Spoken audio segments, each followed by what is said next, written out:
Olá, este é o Conexão. Hoje nós vamos falar sobre economia. O que você sabe sobre bitcoins? Esta é uma das criptomoedas descentralizadas que estão em circulação no mercado hoje. Estas moedas não têm versão física, mas valem dinheiro. No caso do Bitcoin, a cotação da moeda varia bastante, mas no fim do mês de fevereiro de 2017 estava valendo cerca de R$34 mil. Na conversa de hoje, nós vamos falar um pouco sobre estas moedas, regulamentações e as projeções dos economistas para este movimento.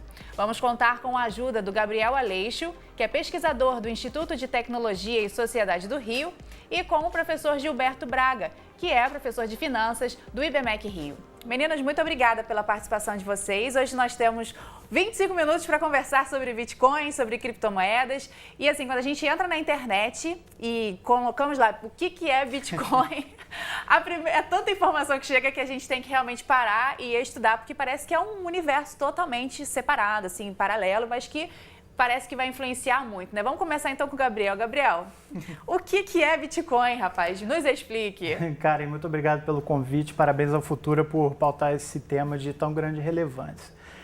A gente entende, né? Usualmente se fala de Bitcoin, de criptomoeda. Uma criptomoeda nada mais é, para quem está nos assistindo, do que uma moeda completamente digital que é assegurada, sua integridade, sua segurança, ela é a prova de fraudes por meio do uso da criptografia. Então, até aproveitando o momento para desmistificar um pouco, é criptografia porque a moeda é anônima? Não, é extremamente transparente. Então, é basicamente isso, ela utiliza de recursos da criptografia, que é uma ferramenta da matemática, e na computação se transformou numa ferramenta de segurança da informação, para fazer com que, diferente do sistema tradicional, no qual transferências financeiras, meios de pagamentos, dependem muito de intermediários, de bancos, de instituições, de fintechs, até mesmo de bancos centrais para gerir corretamente a moeda, tudo isso nas moedas digitais é substituído por código computacional, então é automático. Agora, professora, essa questão de tentar substituir o dinheiro por algum outro mecanismo é novo ou é algo que já acontece na humanidade? A gente sempre teve essa vontade de tentar substituir? Na verdade, isso é um movimento natural da evolução da civilização. Ao longo dos séculos, a moeda ela se impôs como um meio de troca. Então, para que ela serve? Para que você não tenha que fazer escambo, encontrar alguém que queira um produto ou um item que você tem e que queira fazer, digamos assim, uma relação de ficar com aquilo que você não quer mais e ter exatamente aquilo que você precisa. Então, ao longo dos séculos, nós já usamos desde concha, de ossos, de diversas formas que expressavam, de alguma maneira, valor e que eram utilizadas para intermediar as transações bancárias. Na atual civilização, ou seja, no mundo moderno, a moeda ela tem uma emissão, ou seja, a quantidade de circulação de dinheiro nas economias modernas é controlada pelos bancos centrais. Por quê? Porque existe uma expressão econômica que diz que o tamanho do mundo real, ou seja, tudo aquilo que é o resultado financeiro matemático daquilo que é a intervenção do homem sobre o meio, o trabalho, o capital e tudo aquilo que é produzido pela participação humana dentro do mundo real, ele é expresso em valor. Essa expressão precisa ter algum nível de acompanhamento matemático. Por isso é importante que, sob certo sentido, existe algum grau de acompanhamento sobre a quantidade de dinheiro circulante. Quando não há esse grau de acompanhamento, e, por exemplo, você pode ter mais ou menos moeda expressando a realidade, é como se nós estivéssemos num parque de diversões olhando aqueles espelhos que emagrecem ou encolhem quando as pessoas se veem. Então, é preciso que o espelho reflita exatamente a realidade do mundo real. E, por isso, é necessário algum grau de conhecimento e controle sobre moeda.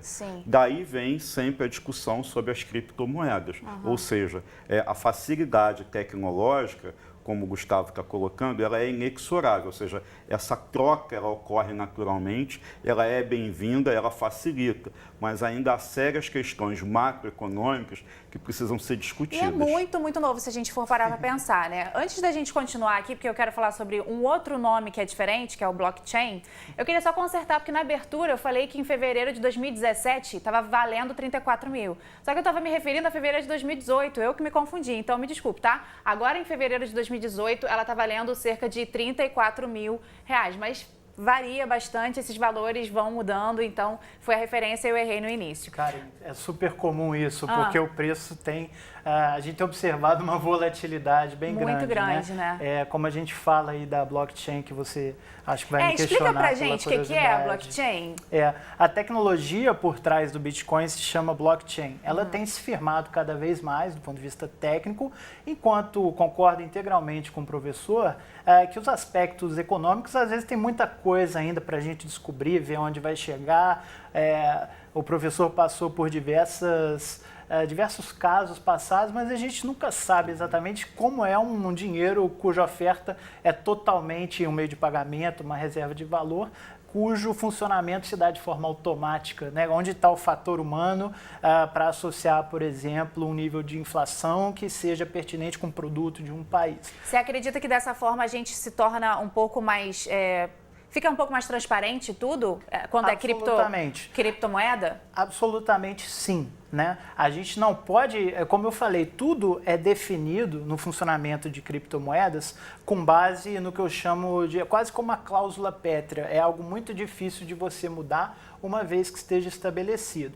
E tudo pode ser checado de forma integralmente transparente. O Bitcoin, que foi a moeda digital pioneira e 99% das outras, hoje existem literalmente milhares de outras moedas digitais derivadas, seja do código diretamente ou do conceito do Bitcoin, 99% dessas moedas funcionam de forma extremamente transparente. Em primeiro lugar, porque o código que dá base ao funcionamento desses protocolos é integralmente aberto, então, para tentar ser mais didático, quando eu aperto o Enter, eu sei que os meus Bitcoins estão indo para você e não para o Satoshi Nakamoto, que criou a tecnologia, mesmo que a gente nem saiba quem é.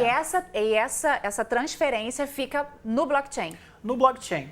O blockchain nada mais é, se a gente pegar o exemplo específico do Bitcoin, que eu acho mais fácil de entender, do que uma grande base de dados distribuída. Blockchain é o mesmo nome o tempo que a gente dá para esta base de dados e para a tecnologia que mantém as múltiplas cópias dessa base de dados em sincronia umas com as outras, sem depender de um intermediário isolado. Por exemplo, no banco comercial, é o banco quem controla a grande planilha que fala fulano tem 0, ciclano tem 100, né? E ele me protege, vamos supor que eu não a conheça. Então, quem é que protege que existe crédito, dinheiro real envolvido? É o banco. Sim. No caso do Bitcoin, é uma rede de voluntários usuários, né? De usuários que voluntariamente cedem seu poder de processamento para assegurar o funcionamento dessa rede. Mas é tudo transparente, eu consigo ver os fluxos de entrada e saída de dinheiro entre as contas com total transparência. O blockchain é como se fosse, então, tipo um super cadernão que ficam todas as transações ali. Fica quem transferiu para onde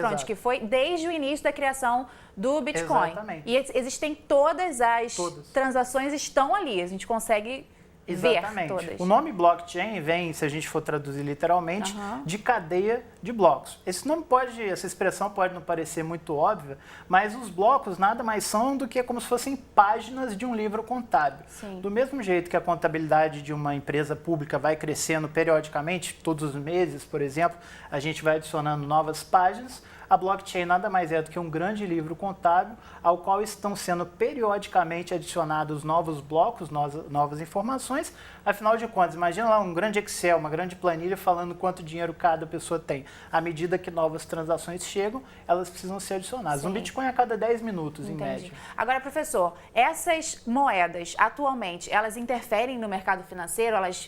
Como que elas interferem? Na verdade, elas não têm nenhuma interferência real, exceto pelo fato de que na Bolsa de Chicago já há hoje uma listagem de criptomoedas, particularmente bitcoins, onde as pessoas compram o valor futuro, a cotação futura da moeda, como se compra no mercado de produtos como soja, saca de café e dessa natureza, você aposta que num determinado momento à frente, determinada data, a cotação vai estar maior ou menor que um determinado valor financeiro, ou seja, como se fosse quase que uma opção, uma aposta que você faz sobre o que você acha que vai acontecer. A grande diferença que eu vejo é que as características das criptomoedas, de uma forma geral, elas para a economia real, elas têm muito mais uma aparência especulativa, ou seja, você não consegue prever o que vai acontecer daqui a um mês ou 6 meses nesse mercado. É diferente, por exemplo, ao longo dos dias na economia real, se sai um indicador do Banco Central de inflação, de geração de vagas de emprego, é possível você projetar o que isso pode causar de impacto, por exemplo, com o preço das ações de uma determinada companhia. Se aquele é o mercado que ela atua, se aquele mercado para ela vai crescer, se as pessoas terão mais emprego e tendo mais renda, consequentemente comprarão mais produtos dessa empresa. Tem então, mais informações. Eu consigo projetar que o preço vai crescer ou cair. Ou não, né? Na criptomoeda é basicamente lei de oferta e procura, ainda que com todas as proteções com relação ao sistema. Então, hoje não existem ainda, digamos assim, elementos macroeconômicos para se fazer previsão sobre a demanda futura. Por isso, a cotação da moeda, como foi explicado, varia muito tanto ao longo de curtos períodos de tempo e, às vezes, dentro do mesmo dia. Mas existe, então, assim, professor, existe um investimento em Bitcoin ou não é correto falar assim, existe investimento em Bitcoin hoje? Não? Olha, ou na verdade, o Bitcoin é uma moeda? Na verdade, existe investimento em Bitcoin como mais um produto de caráter que a gente chama de renda variável, ou seja, de especulação.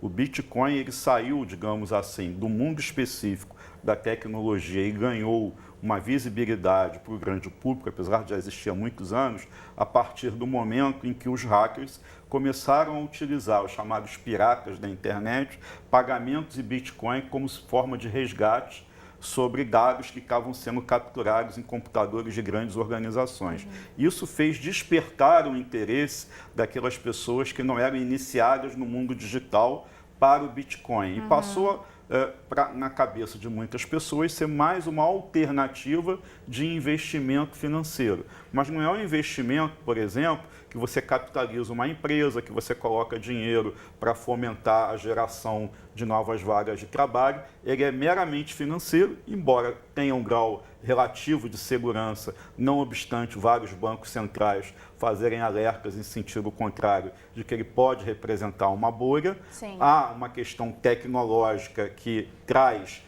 de fato, um certo conforto, mas ele apresenta os riscos de qualquer investimento volátil, ou seja, cuja gangorra dos preços sobem e descem mediante as forças de ação de compra e venda da própria moeda digital. Olha só, a gente vai fazer uma pausa aqui nessas informações assim, iniciais do Bitcoin para poder falar também sobre uma parte que tem a ver muito com blockchain, mas que agora a gente vai falar especificamente sobre essa parte com o Diego Pérez. O Diego Pérez representa a Blockchain Hub Brasil, um movimento que pede que o uso dos Bitcoins seja descriminalizado. Olá, Diego, você me escuta bem? Olá, escuto bem. Como vai? Tudo bem? Eu vou. E você está bem também? Ótimo. Eu queria te perguntar o seguinte, Diego, como é que é esse movimento? Você está aqui representando um grupo de empresas, né, que trabalha com o blockchain, com o Bitcoin. Isso, exatamente. Vocês se reuniram então, né? Blockchain Hub Brasil é uma organização internacional, né, que surgiu na Alemanha em 2015, cujo objetivo maior é fazer a divulgação do uso da tecnologia para o bem, ou então como ela pode ser utilizada para ganhos de eficiência nas grandes empresas ou no dia a dia das pessoas, né? A gente internalizou essa ideia aqui no Brasil e a gente acaba funcionando como um fomentador disso e organizador de ecossistema, onde as empresas que fazem uso intensivo da tecnologia, elas têm voz ativa para que a gente possa discutir quais são as melhores práticas e poder levar isso para as agências reguladoras, Poder Legislativo, para que eles possam entender o uso efetivo da tecnologia e, caso seja necessário algum tipo de regulamento ou legislação, que ela seja refletida de uma forma apropriada para quem faz uso dela. Vocês hoje pedem que não seja crime utilizar Bitcoin, né? Hoje existe uma campanha. Como é que é essa campanha?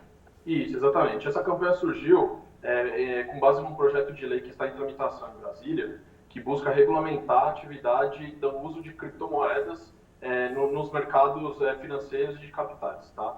Esse projeto de lei ele ainda não está em vigor, mas ele está sendo discutido e foi apresentado um relatório onde menciona que o uso ou a comercialização e intermediação de qualquer tipo de negócio com criptomoedas, ele pode se tornar crime, ele será uma atividade criminosa, caso não seja autorizado pelas autoridades locais.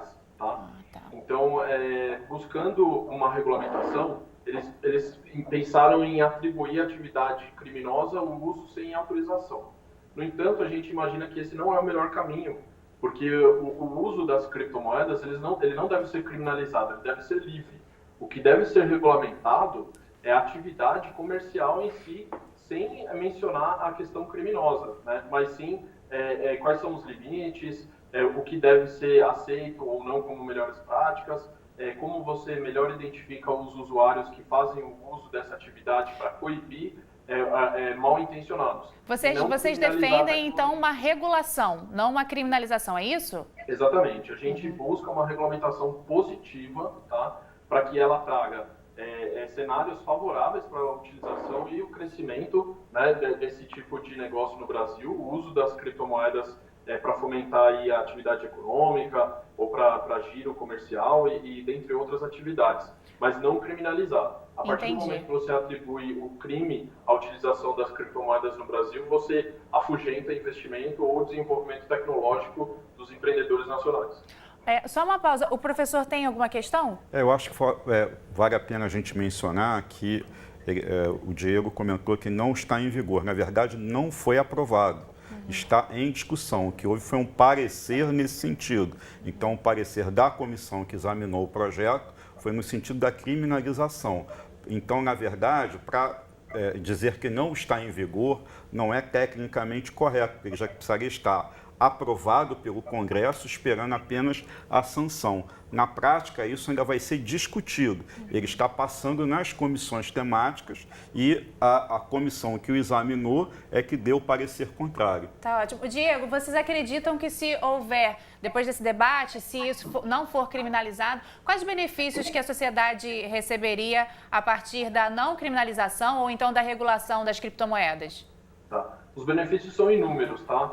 Primeiro, a partir do momento que você traz um marco regulatório para a atividade, você atrai investimentos para que novos empreendimentos surjam e que possam fazer uso dessa tecnologia de maneira intensiva e crescer em larga escala. Também você permite uma inclusão de pessoas que não são atendidas atualmente pela rede bancária, por exemplo, ou que elas estão situadas em regiões muito distantes dos grandes centros, para que elas possam utilizar a tecnologia das criptomoedas para circular valor entre si. Né? Então, você traz um benefício social inclusivo para que essas pessoas possam também ter voz ativa na economia nacional. Tá ótimo, Diego. Olha, o nosso tempo, infelizmente, é curtinho. A gente poderia ficar conversando bem mais tempo, né? Mas eu quero agradecer pela sua participação aqui com a gente, tá? Claro, muito obrigado. Um abraço. Agora, estamos chegando lá na reta final do nosso programa. Eu gostaria de perguntar o seguinte: como é que acontece, como é que faz, até porque muitas pessoas estão curiosas, aqui no meu ouvido muitas pessoas estão curiosas, como é que acontece a questão para investir em Bitcoin? Como é que as pessoas fazem isso?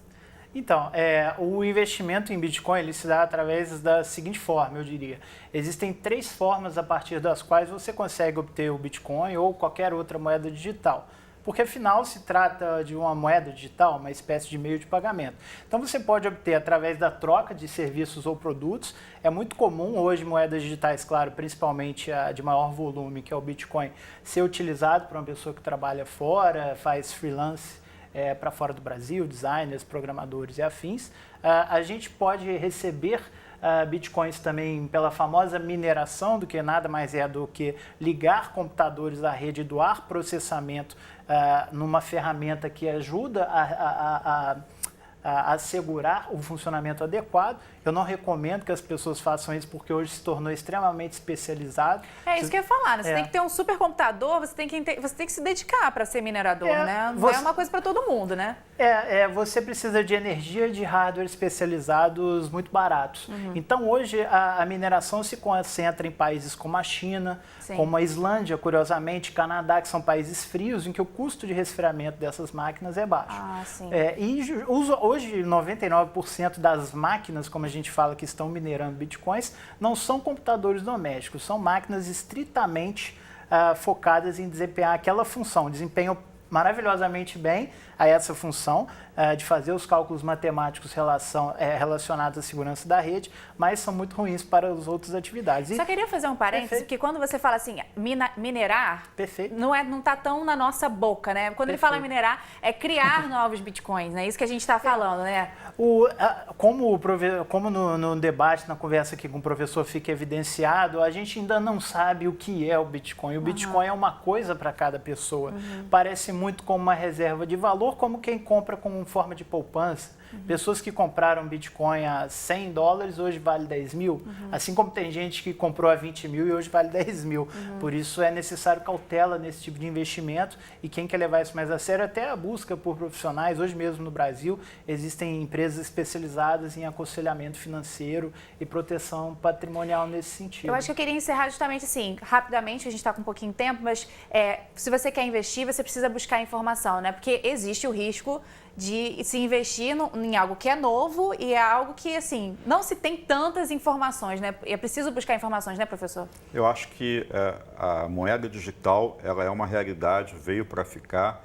E se você olhar para a sua experiência, há quanto tempo você não passa um cheque e cada vez menos você anda com cédula física no bolso e cada vez anda mais com dinheiro de plástico. Então, o futuro é você ter o Bitcoin ou outra moeda virtual no seu próprio celular e fazer pagamentos e investimentos com essa tecnologia. Isso é um conforto, é uma segurança, isso é um avanço tecnológico que vem para o aprimoramento da vida da economia. Agora, como investimento, você está certíssimo. É altamente arriscado, sobretudo para o cidadão comum que não apenas não tem um conhecimento tecnológico adequado, como também não tem informações financeiras que lhe traduzam, por exemplo, com quem reclamar, onde reclamar, em que justiça você, por exemplo, poderia propor. Tem o caso que se comenta da pessoa que faleceu e a família não sabe que ele tinha uma quantidade grande de bitcoins e não sabe qual é a senha, então tem uma fortuna perdida dentro dos computadores que não se resgata.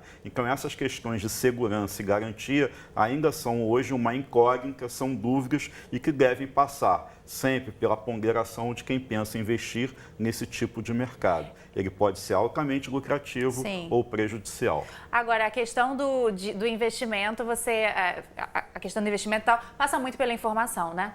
O que você acha?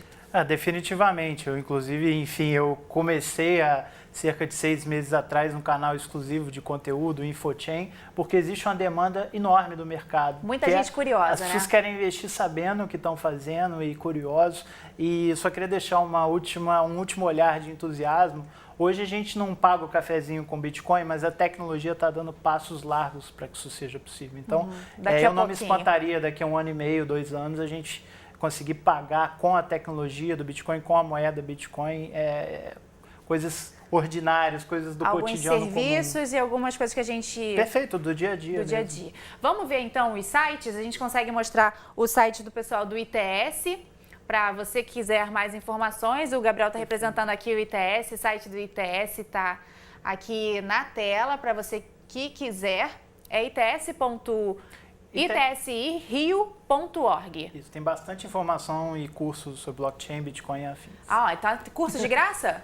Alguns sim, a gente tem eventos, workshops e temos também treinamentos especializados. Legal, então, nem sabia, bacana para você que quer saber. E também temos o site do professor Gilberto Braga, que é o gilbertobraga.com.br. Então você tem aí, pode continuar estudando sobre o Bitcoin, só demos o pontapé inicial aqui. E aí você pode ter mais informação também sobre blockchain, Bitcoin, criptomoeda, porque, olha, eu acredito que a gente vai continuar falando sobre isso por um bom tempo, viu? Então, busque informações, a gente só deu o pontapé inicial mesmo. Muito obrigada pela sua companhia, muito obrigada pela companhia de vocês aqui com a gente também. Obrigado, voltem Karen. sempre, foi muito importante a participação de vocês. E se você quiser rever esta ou outras entrevistas, é só acessar o futuraplay.org. Até a próxima!